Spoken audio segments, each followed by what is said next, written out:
Welcome to the College Admission TV podcast. Join us for insights from education leaders on today's academic landscape. We are excited to have as our guest Dean Collins, president of Point University in West Point, Georgia.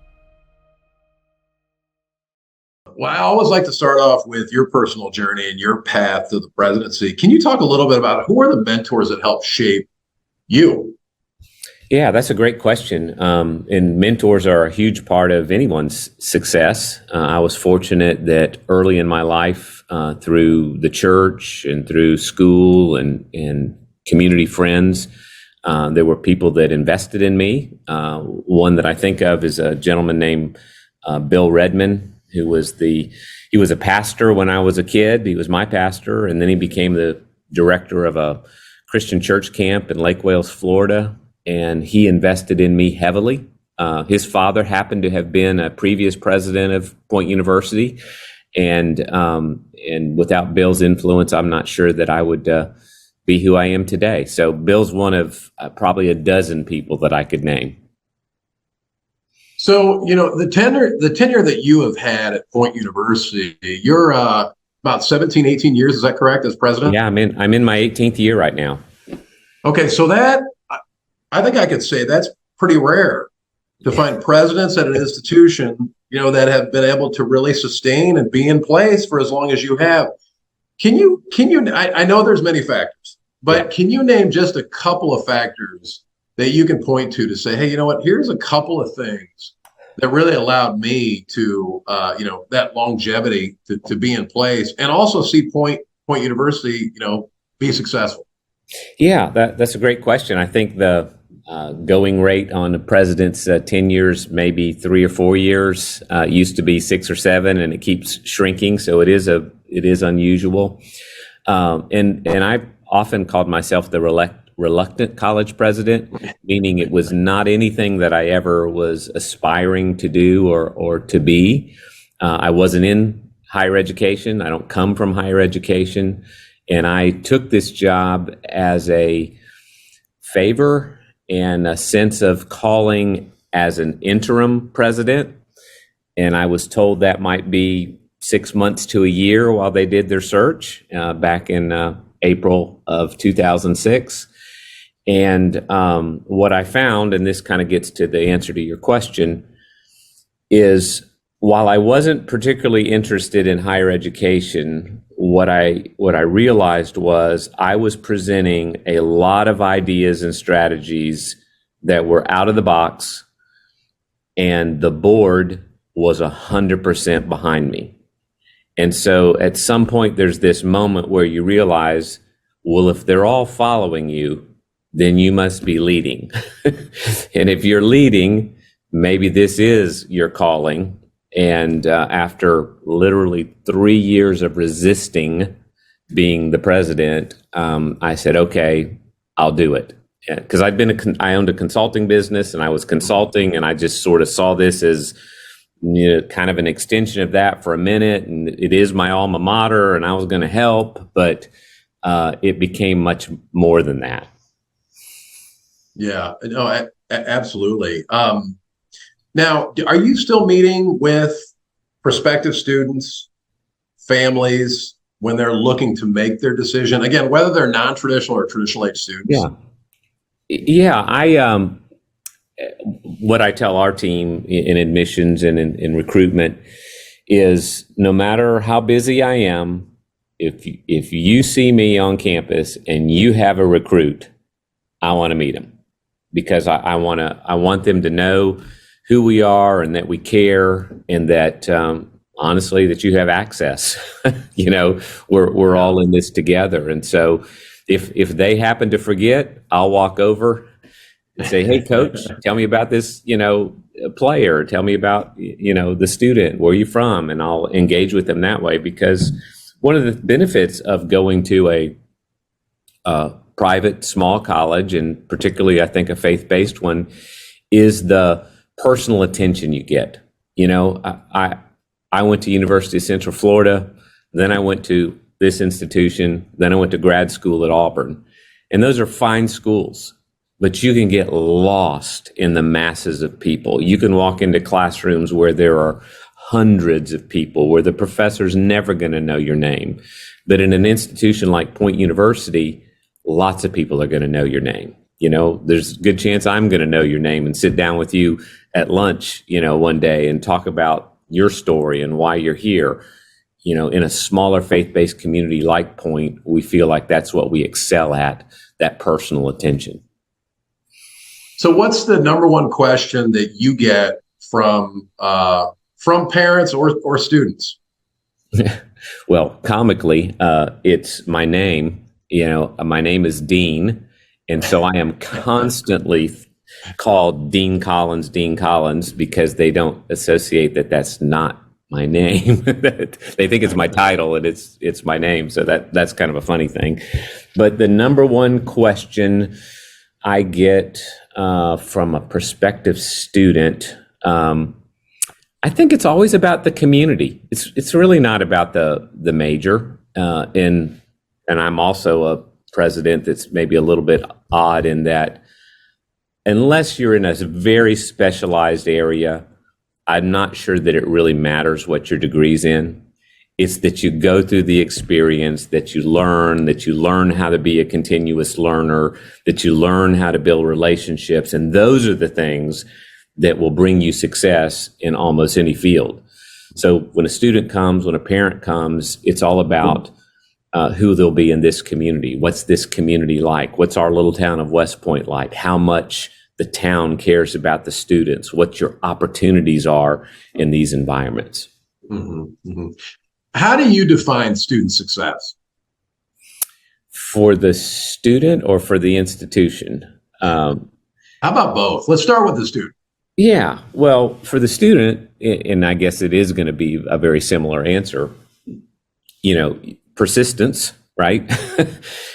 We don't want you to come and stop. We don't really want you to come and stall. Now, we understand life happens, and sometimes there are interruptions and reasons why there is a stall or a stop. But we want you to come to understand who you are, what you're gifted in, what are your passions and the things that you care about. Because if we can help you with those things, then you are going to persist. And if you persist, then you're going to graduate. And the graduation is important, but who you've become through that process is more important. And so I think, honestly, for me, that is student success from either side. You know, it's not just a diploma. It's really understanding who you are, how God created you, since we're a Christian university, and what are the things you care about. You know, I used to be a therapist, and so I did a lot of counseling of people in different crises and different points of life, and helping someone discover their passions and their giftedness is critical to their happiness, to their joy, and to their success in life. So that's what we try to do with students at Point University. So it seems like you continue to hit record enrollment. Is enrollment at about 2,200 now? Is that right, roughly? Yeah, it's actually this year we got up to closer to 2,500 in enrollment, which is remarkable. From we were in the upper 300s when I came in 2006, so we're a lot bigger now. But that record enrollment is because we diversified how we do education. Our traditional on-ground campus, that's around 500, students. Many of them are student athletes. That's where you have that full, collegiate experience that you think about when you're going away to go to college. But we have a lot of students that we enroll in dual enrollment programs. We have a rapidly growing number of online students that we're serving, and we're serving those students and we're attracting those students of all ages who are employees first, and then they find us through their employer. So we have a unique program where we offer subscriptions to business owners, and the business owner who pays the annual subscription can then send their employees to Point University online at no additional cost. And so this is an opportunity for a student who might have challenge in paying their school bill. You know, you hear a lot about student debt and loans and all that kind of stuff. This is a program that eliminates those things. And in the last 20 months, we've enrolled 1,200 students online that are employees at other businesses and going to school with us. And we think that this is it's a growing program for us. We think it's missionally aligned with who we are, and we think it's a big part of our future and can be a big part of the future of a young person or a middle-aged person. Yeah. No, that's a really interesting, unique approach. You know, you don't hear of that very often. So how do you make sure that when you look at online learning, how do you make sure that from a faith-based perspective that the mission stays in line with what you're trying to accomplish, and that students stay in line with that, especially if it's online or fully online? Yeah. So for the person who is attracted to a Christian education, it's pretty clear cut. I mean, number one, all of our professors are people of faith. So that's the first way that you're going to make sure that you have that experience, because the person that's teaching the class comes from a position of faith, has a Christian worldview, is going to bring that into the classroom. And while online learning allows you great flexibility, meaning you don't have to be at your computer at a set time, to hear a lecture, et cetera, because a lot of it's pre-recorded and there are kind of the interactive things that you do. When you interact with the professor, you're going to have experiences where they will offer faith positions and tease out from you and help you develop your own faith position. And then, there are options of courses that you take that are requirements. So we have embedded in all of our online programs what's called a character core. And the character core is a combination of about 10 classes, and you pick 5 of them, and you can pick any 5 you want. Some of them are actually going to tie directly to faith, like they might be a class about, the drama of Scripture that kind of tells the grand story of God, or there might be a class that talks about the life of Christ.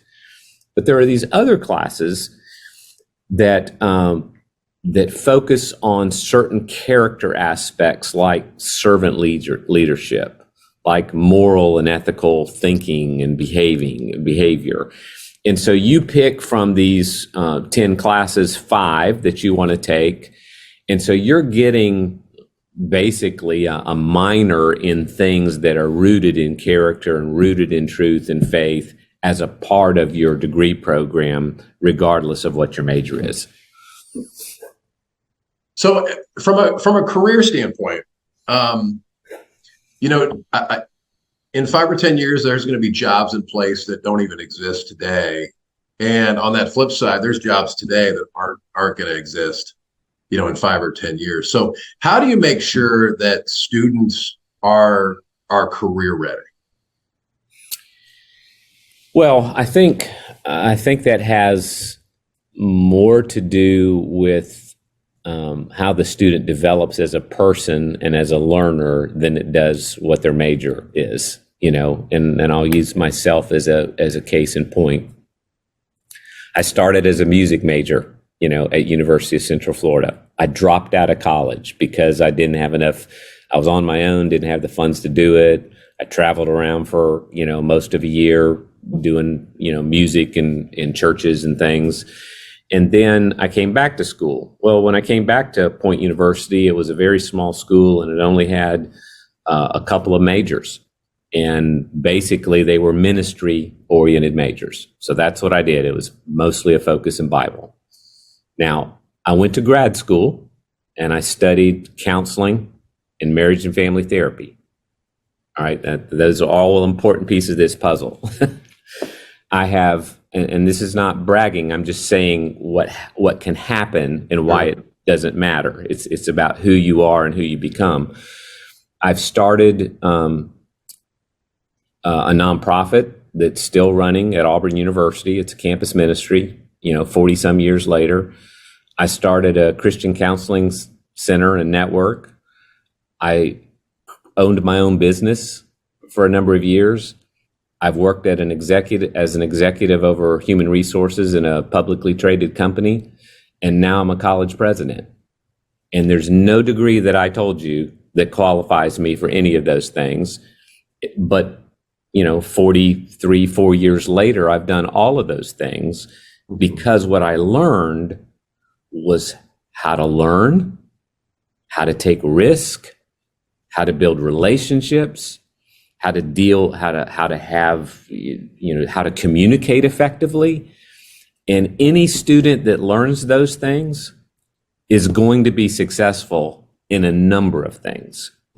And that's far more important than, did I graduate from the best business school, or did I graduate from the best teacher education program? You can graduate from the best, but if you haven't developed those skills, then the chances you're not going to be very successful. Well, and the ability to be able to translate that message and be able to talk to students and families and share that story, that has to be powerful. Yeah. People connect to it, I think, and that's what we want. It's all about building connections. That's what creates student success, and that's what allows a student to become successful in life. Mm-hmm. So when you look at retention and persistence, how do you make sure, especially those first year students, right? Whether they're freshmen on campus or whether they're a non-traditional student that is just learning how to take online classes, how do you make sure that they stay the course? Yeah. Well, there aren't guarantees. Nobody can make another student or person do the best thing or the right thing. So it's about giving them opportunity and about nurturing and caring for them. But I think, the student advising piece is a part of it, having coaches and professors that pay attention to what's going on in the student's life. If they're a athlete, the professor that takes time to go to a game, to ask them, how did it go at the course or the field yesterday? Or I saw online where you scored a touchdown or whatever. I think those little things that we do are the things that causes a student to lean in and therefore stay. And I think back to my experience at our little college when I was a student, as wonderful as the things I learned in the classroom, the things that I remember and shaped me most was the professor that sat down with me at the coffee shop and talked to me about life, asked me about my family or asked me or shared with me something that they were doing. And so we want that to be the ethos of our institution, that there's that kind of engagement with students, because when that happens, then students stay. Yeah, absolutely. So now the institution has been around since 1937. Is that correct? That's correct. Mm-hmm. So one of the things that I always look at, you hear about the enrollment cliff and you hear about tuition discounting and just challenges that face tuition dependent institutions in particular. But, having been around since 1937, you've been through wars, you've been through the pandemic, you've been through a lot of things. So I always look at institutions like Point University, those private faith-based schools, as resilient, and can you speak to that resilience of the institution? Yeah, that's a good word, because as you just described, and anybody that's listening to this would know, the world's a pretty challenging place right now. And almost anything you do in life or as a student or whatever job, you're going to get knocked down. And there's going to be the economy bump, and there's going to be the war or the pandemic. I mean, none of us could have imagined the pandemic, but it happened. And I think for faith-based institutions, maybe we have an edge up because we see the world from a different view. We believe that there's someone greater than us that's in control and that we can depend on and is going to provide us wisdom and courage and strength to not give up, but to stay the course. And so I think we've developed a culture of staff and faculty and coaches who have that sense of resilience. No matter what comes at us, we're not going to quit. I mean, none of us can guarantee how long we last. We've lasted since 1937. I hope we last another 100 years. But regardless of how long it is, what I think we've done here is God's created in us just that determination to not give up, to trust Him, and to pursue the thing that's in front of us and let Him work it out. Well, and I'll tell you, I mean, there has to be a lot of credit to you and the institution for from everything I've seen, and you can educate me and the audience on this, but the ability to be able to make decisions and the ability to make tough decisions, which all presidents have to do. But, Point University has gone through a name change, has gone through a relocation of its main campus, and as you've alluded to, also added adult learning.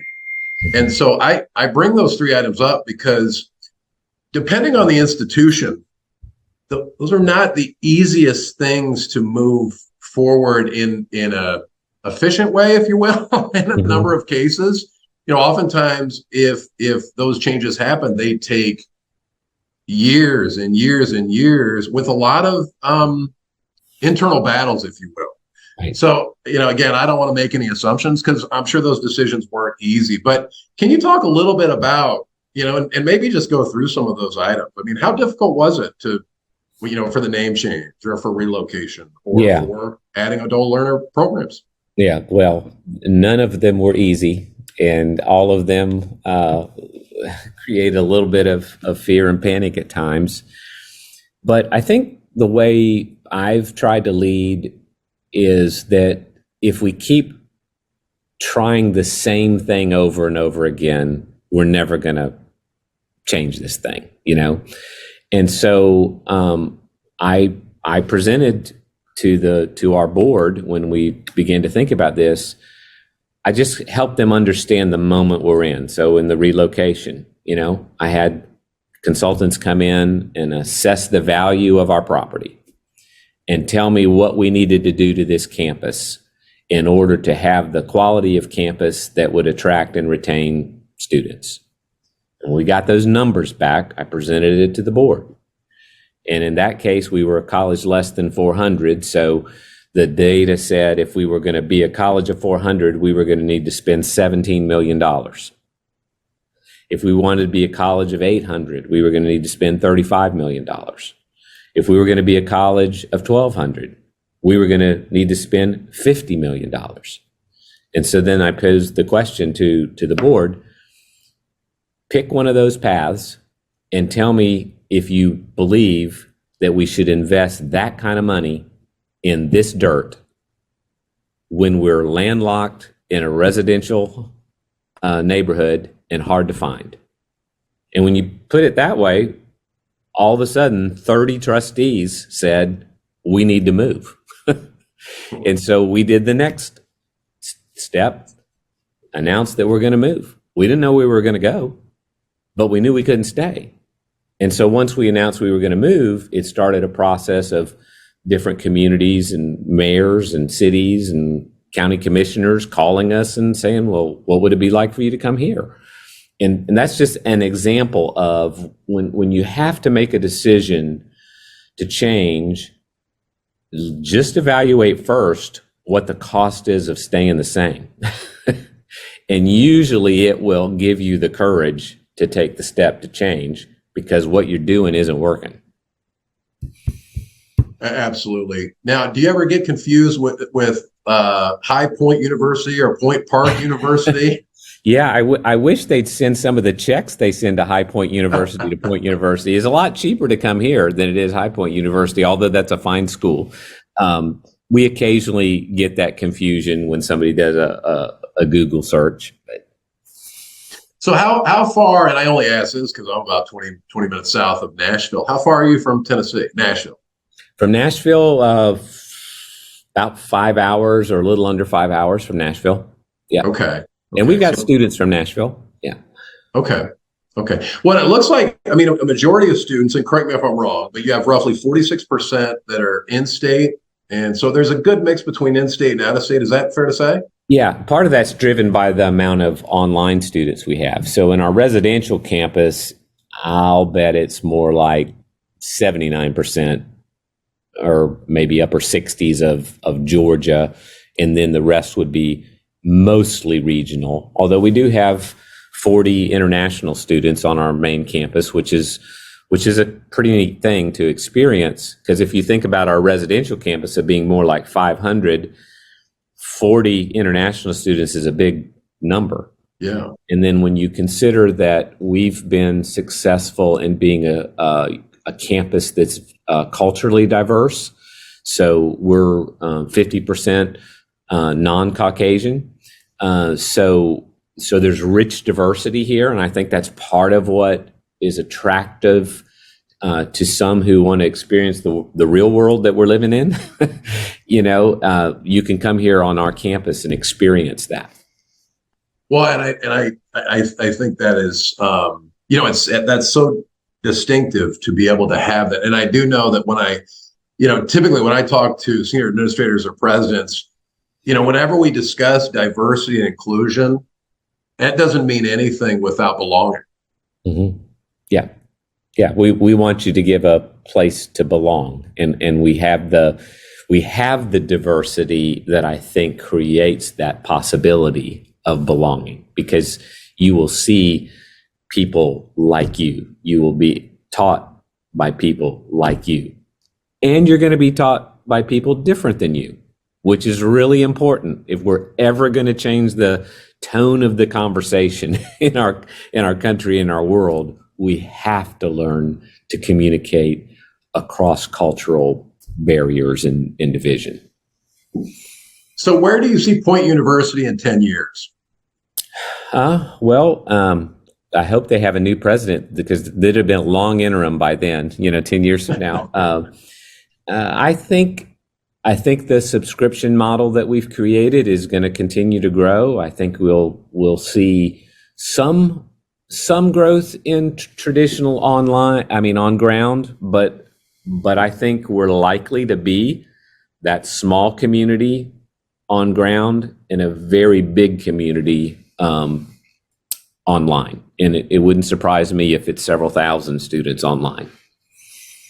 Well, absolutely. Well, President Dean Collins, Point University, thank you very much. And I wanted to say President Dean Collins, so everyone knew that was your first name. So there you go. Thank you so much, Bradley. It's been fun to talk to you. I hope this is helpful to somebody. Absolutely. Thank you so much. Thank you. Bye-bye. We hope you enjoyed this episode of the College Admission TV Presidential Podcast. Stay tuned for our next episode, where we'll bring you another insightful conversation with a distinguished leader in higher education.